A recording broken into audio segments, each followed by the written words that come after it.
جب اللہ تعالیٰ نے حضرت آدم علیہ السلام اور اماں حوا کو جنت میں رہنے کا حکم سنایا اور ابلیس کو جنت سے بے دخل کر دیا تو ابلیس کو بڑی تکلیف ہوئی اور وہ اپنی اس دشمنی کی آگ میں جلنے لگا اور ہمیشہ اس طاق میں رہنے لگا کہ کیسے ان کو جنت سے نکلوایا جائے۔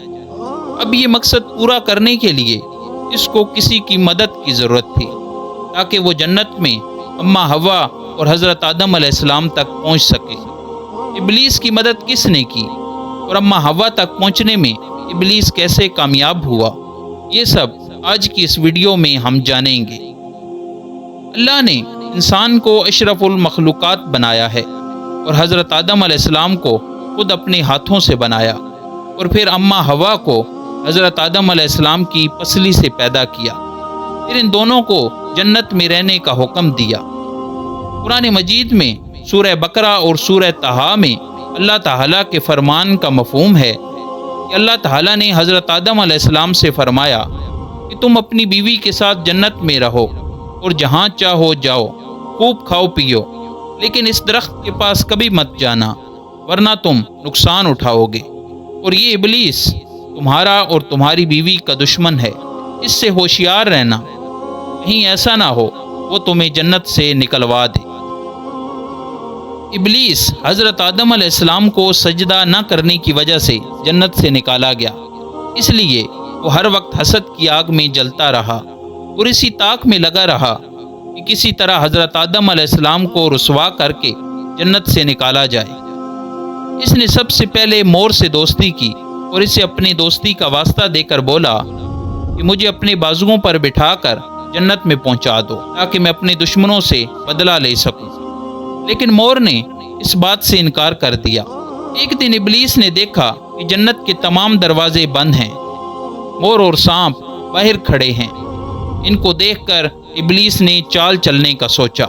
ابلیس فوراً جنت کے دروازے پر کھڑے مور کے پاس گیا، ہمدردانہ لہجے میں کہنے لگا، بہت جلد تمہیں اور حضرت آدم علیہ السلام کو جنت سے نکال دیا جائے گا، ایسا کرو تم مجھے جنت میں لے جاؤ اور اس کے بدلے میں تمہیں ایک ترکیب بتاؤں گا۔ میں دعویٰ کرتا ہوں کہ اس پر عمل کر کے تم اور حضرت آدم علیہ السلام کبھی جنت سے نہیں نکالے جاؤ گے۔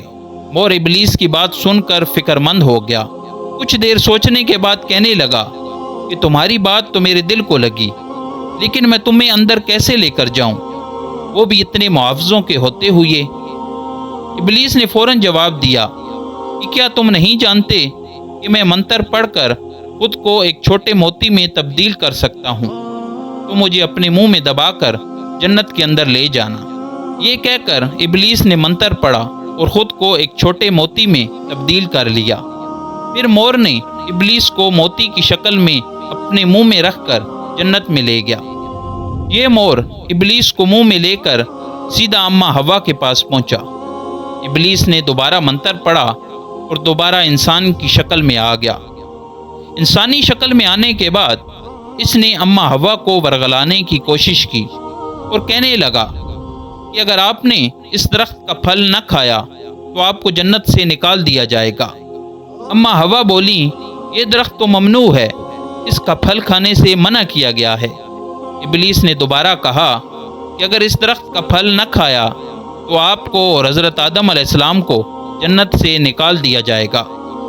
پھر ابلیس نے اماں حوا کو کہا کہ اگر آپ کو یقین نہیں ہوتا تو اس سانپ سے پوچھئے۔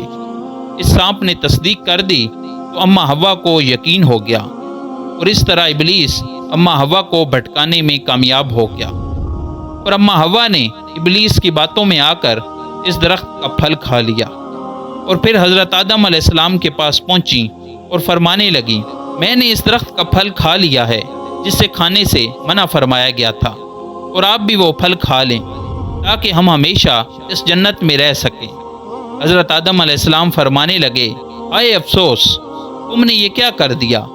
ابلیس کے مکر میں آنے والی اماں حوا نے حضرت آدم علیہ السلام کو مجبور کیا کہ وہ بھی اس درخت کا پھل کھا لیں۔ پھر حضرت آدم علیہ السلام نے بھی ایسا کیا، پھر آپ دونوں کو جنت سے بے دخل کر دیا گیا، اور ابلیس جنت میں مور اور سانپ کے ذریعے ہی داخل ہوا تھا، اس لیے مور اور اس کا ساتھ دینے والے سانپ کو بھی جنت سے نکال دیا گیا۔ اس طرح اماں حوا اور حضرت آدم علیہ السلام، سانپ اور مور جنت سے اتر کر زمین پر آ گئے۔